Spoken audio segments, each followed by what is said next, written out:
Guys, welcome back to my channel. This is sub inspector Kajal Tyagi और आज इस video में मैं आपके साथ बात करूंगी फिजिकल टेस्ट के बारे में। सीपीओ प्रीलिम्स का रिजल्ट आ चुका है and to those who have qualified CPO prelims, congratulations and all the best for your physical exam and mains exam, and to those who have not cleared this time, all the best for the next time. आज इस video में मैं बात करूंगी कि physical test के लिए मैंने कैसे अपने टाइम पे प्रिपेयर किया था। एज यू नो कि मैंने सीपीओ फिजिकल टेस्ट 2 बार क्लियर किया है इन 2017 एंड 2018। जितना आसान मेरे लिए प्रीलिम्स निकालना था उतना आसान मेरे लिए फिजिकल टेस्ट नहीं था। टू बी ऑनेस्ट, मुझे बहुत ज़्यादा मेहनत करनी पड़ी, बहुत ज़्यादा हार्डवर्क करना पड़ा फिजिकल टेस्ट को क्वालिफाई करने के लिए। एट दैट टाइम मैं एमटेक परस्यू कर रही थी फ्रॉम IGDTU कश्मीरी गेट, तो कॉलेज के साथ साथ फिजिकल टेस्ट की preparation was a hectic task for me and my schedule was very hectic at that time. So सुबह के टाइम मैं 1.5-2 घंटा वर्कआउट करने के बाद कॉलेज के लिए निकलती थी। तो मैं सुबह सुबह उठती थी, 6 बजे उठ जाती थी, मैं 1.5 घंटा वर्कआउट करती थी। मैं अपने फादर के साथ जाती थी। इनिशियल डेज में तो मैं अपने घर के पास जो पार्क है वहीं पे प्रैक्टिस करती थी एंड रनिंग करना, स्प्रिंट लगाना, एक्सरसाइज करना, because I started from scratch. तो मेरे लिए थोड़ा डिफ़िकल्ट था चीज़ों को कोप अप करना, बट धीरे धीरे उस सब की आदत होने लगी। उसके बाद धीरे धीरे 1 हफ्ता 2 हफ्ता निकल गए। मेरे टाइमिंग्स अभी भी नहीं आ रहे थे। मेरा टाइमिंग जो स्टार्टिंग से ही रहा वो 4 मिनट्स 40 सेकेंड्स, 4 मिनट 45 50 सेकेंड्स ऐसे आता था। Then I came to know about this stadium, Chhatrasal stadium. Of course my father only told me. तो मैं उनके साथ छत्रसाल स्टेडियम में गई and there I saw a lot of aspirants practising, जहाँ पे जाके बहुत ज़्यादा मुझे मोटिवेशन मिला। बिकॉज अगर आप अपने ही जैसे एस्पिरेंट्स को देखते हो प्रैक्टिस करते हुए, so that makes you more motivated, that gives you more motivation कि आपको अब एग्ज़ाम क्लियर करना है। तो छत्रसाल स्टेडियम में मेरे जैसे बहुत सारे एस्पिरेंट्स थे, वहाँ पे प्रैक्टिस करते थे। इनिशियल डेज में वहाँ मैं खुद से प्रैक्टिस करती थी। पापा use to keep a track of my running कि अभी कितने सेकेंड्स कम हो गया है, अभी और कितने सेकेंड्स की मेहनत करनी है। थोड़े दिनों के बाद वहाँ पे एक कोच है, रमन सर, बहुत ही अच्छे कोच हैं, जो वहाँ पे बच्चों का फिजिकल करवाते थे, उनको प्रैक्टिस करवाते थे। Not only aspirants but sports related जो वहाँ पे स्टूडेंट्स आते थे उनके कोच थे वो। देन मैंने भी उनके पास जाना शुरू किया and with his guidance and with my father's guidance, उन दोनों की मदद से धीरे धीरे करके मेरा टाइमिंग जो था वो अच्छा होना शुरू हो गया, बेटर होना शुरू हो गया। There was improvement. So at last मैं 4 मिनट 10-15 सेकेंड तक आ गई थी। देन धीरे धीरे करके लास्ट के वीक में माई टाइमिंग वॉज 4 मिनट्स के अराउंड। जो छत्रसाल स्टेडियम का ट्रैक है दैट इज़ एकदम परफेक्ट वाला ट्रैक है फॉर एस्पिरेंट्स। अगर आपको फिजिकल की तैयारी करनी है आप वहाँ पे जाके कर सकते हो। I don't know about the scenario right now, whether any permission is required or not, but at that time मैंने permission ली थी वहाँ की authorities से, and then I used to practice over there.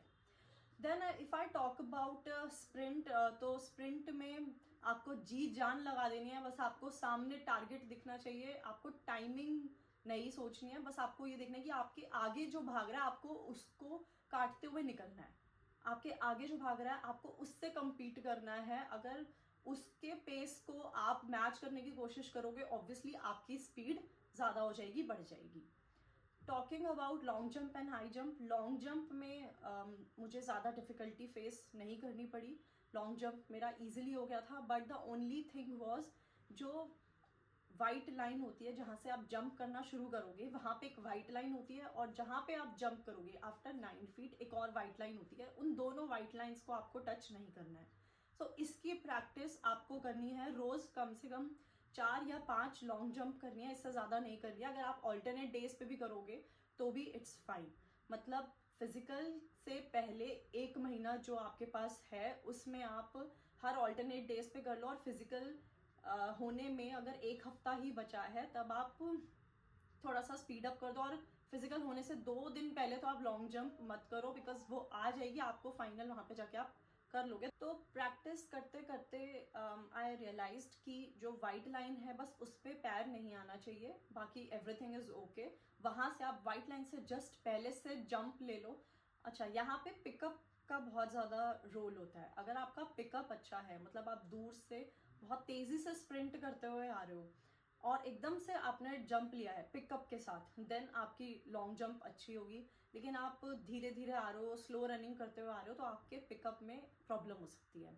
Pickup ही अच्छा नहीं होगा तो लॉन्ग जंप ज़्यादा दूर तक आप नहीं कर पाओगे। आपको स्टेप्स काउंट कर लेने हैं। यस, ये रमन सर ने एक बहुत अच्छी टेक्निक बताई थी कि लॉन्ग जंप से पहले आपको अपने स्टेप्स काउंट कर लेने हैं। स्टेप्स काउंट करोगे कि आप 16 स्टेप्स के बाद आके एकदम से जंप लेते हो या आप 18 स्टेप्स के बाद आके जंप लेते हो। कुछ लोग हैं जो 10 स्टेप में ही बहुत अच्छी जंप ले लेते हैं, कुछ लोग थोड़ा और ज़्यादा स्टेप्स लेते हैं, 20 या 25 स्टेप्स लेकर आके फिर एकदम से जंप लेते हैं। सो दैट टोटली डिपेंड्स आपके खुद की टेक्निक पे कि आप किस में कंफर्टेबल हो। मैंने जैसे स्टेप्स काउंट करके वहाँ पे 15 स्टेप्स का बना लिया था कि वाइट लाइन से काउंट करते हुए मैं पीछे की तरफ गई, वाइट लाइन से मैंने 15 स्टेप्स काउंट कर लिए एंड देन हर बार मैं उन्हीं 15 स्टेप्स मैं अपना पिकअप तेज़ी से बढ़ाते हुए वाइट लाइन पे जंप करते हुए एंड लॉन्ग जंप करती थी। Then comes high jump. High jump 3 feet थी, जो मुझसे तो नहीं हुई थी बिल्कुल भी। स्टार्टिंग में मैं हमेशा अटकती थी और मैं ट्रेडिशनल मेथड फॉलो करती थी। मतलब आपके यहाँ पे 2 पोल्स रखे हैं, उसमें रॉड लगा रखी है, 3 फीट उसको रखा हुआ है, तो मैं सामने से पिकअप लेके आके एंड देन जंप करती थी। दैट इज ट्रेडिशनल मेथड जो बहुत लोग फॉलो करते होंगे, but I won't suggest that method. लेकिन अगर आप वही करते आए हो तो एंड टाइम पे वही कर लेना। But if you have time, क्योंकि अभी फिजिकल की डेट में 12 to 15 डेज आप मान के चल सकते हो कि इतना टाइम आपको है। तो अगर आप साइड जंप मेथड भी फॉलो करना चाहते हो हाई जंप के लिए, so that method is comfortable also और इजिली आप क्रैक कर लोगे उससे। तो पहले फिजिकल में तो मैं ट्रेडिशनल मेथड फॉलो कर रही थी जो सामने से जंप लेकर होता था। तो उसमें चांसेस होते हैं कि आपका पैर अटक सकता है वहाँ रखे रॉड पे या वहाँ पे रखा हुआ जो भी उन्होंने रोप बांध रखी है उस पर आपका पैर अटक सकता है। लेकिन जो साइड जंप मेथड होता है, साइड जंप मेथड में आप साइड से आ रहे हो एंड देन एक पैर आपका हवा में है एंड देन आपने जंप कर लिया। और वर्कआउट के टाइम पे अपनी डाइट को आप अच्छा रखें। Then there is this energy drink which is health okay, आप उसको यूज़ कर सकते हो, दैट इज़ हाईली रिकमेंडेड। मुझे वहाँ पे जो कोच थे उन्होंने ही ये रिकमेंड की थी। तो फिज़िकल प्रैक्टिस के दौरान मैं बीच बीच में ये एनर्जी ड्रिंक है उसको ले लेती थी। It's just like glucose only but it is a better version. Okay, now talking about running track.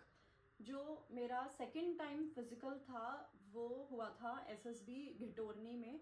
I still remember उनका जो ट्रैक है वो थोड़ा सा पहले आपको रनिंग करते हुए थोड़ा ऊपर की तरफ स्लैंटली, मतलब इट इज़ काइंड ऑफ थोड़ा सा स्लैंट आएगा, ऊपर की तरफ आएगा and then it goes down, हल्का सा नीचे की तरफ जाता है। तो वहाँ पे आपके ज़्यादा चांसेस होते हैं सांस फूलने के। What I have seen in girls, जब स्टार्टिंग में ही वो क्या करते हैं, 800 मीटर का ट्रैक है और आपको 800 मीटर के ट्रैक में अगर आप रनिंग करना शुरू कर रहे हो तो पहले 100-200 मीटर में ही आपने इतना स्प्रिंट मार लिया है कि अब 200-300 मीटर जाने के बाद आपकी सांस फूलनी शुरू हो जाती है। तो ये गलती नहीं करनी है, स्पेशली गर्ल्स के लिए जो स्टार्टिंग में ही समझते हैं कि हम स्टार्टिंग से ही अपनी स्पीड अप कर लेंगे तो हम आगे निकल जाएंगे और बाकी पीछे रह जाएंगे। ऐसा कुछ नहीं होता है, स्टार्टिंग में धक्के मुक्के में ही आप रह जाओगे। इससे बेटर ये है कि आप एक पेस पे दौड़ो। स्टार्टिंग के कम से कम 400-500 मीटर आपको उसी पेस से दौड़ते हुए रहना है जो आप प्रैक्टिस के टाइम पे दौड़ रहे थे, स्प्रिंट नहीं लगाना है। लास्ट के 250 मीटर्स में या फिर आप 300 मीटर्स में अपनी स्पीड को थोड़ा सा बढ़ाना शुरू करेंगे और लास्ट के 120 या 150 मीटर्स में आपको ऐसे स्प्रिंट मारना है जैसे कि जो स्प्रिंट आपको 100 मीटर का ऑलरेडी नेक्स्ट उसमें देना है। 100 मीटर अगर आप 18 सेकेंड में करते हो तो वहाँ पे 800 मीटर में 100 मीटर आपको 20 सेकेंड 22 सेकेंड में कर लेना है। तो यही स्ट्रैटेजी होती है कि स्टार्टिंग से आपको एक पेस पे भागना है और 500 मीटर या 550 मीटर के बाद अपनी स्पीड को बढ़ाते हुए और लास्ट के 100 मीटर 150 मीटर में खींच देना है और वहाँ पे स्प्रिंट लगा देना है। So that is the most important strategy जो आपको 800 मीटर्स में फॉलो करनी है।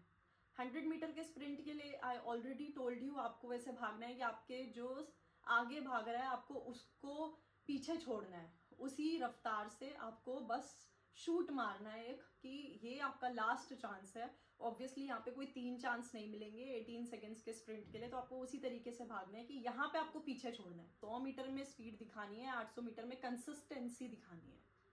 ओके, सो 800 मीटर में कंसिस्टेंसी दिखाओ और 100 मीटर के स्प्रिंट में स्पीड दिखाओ। देन लॉन्ग जंप और हाई जंप में, लॉन्ग जंप में आपको वाइट लाइंस का बहुत ज़्यादा ध्यान रखना है, और हाई जंप में आप वो साइड जंप वाला मेथड फॉलो कर सकते हो, बहुत इजीली हो जाएगा, खड़े खड़े भी आप jump. So this was my experience of giving a physical test of CPO and all the best. फिर से कहना चाहूँगी उन सभी एस्पिरेंट्स को जिनका physical test is near about, all the best for mains also. जल्दी से आप एग्ज़ाम क्रैक करिए and see you in Delhi police. Thank you for watching. जय हिंद।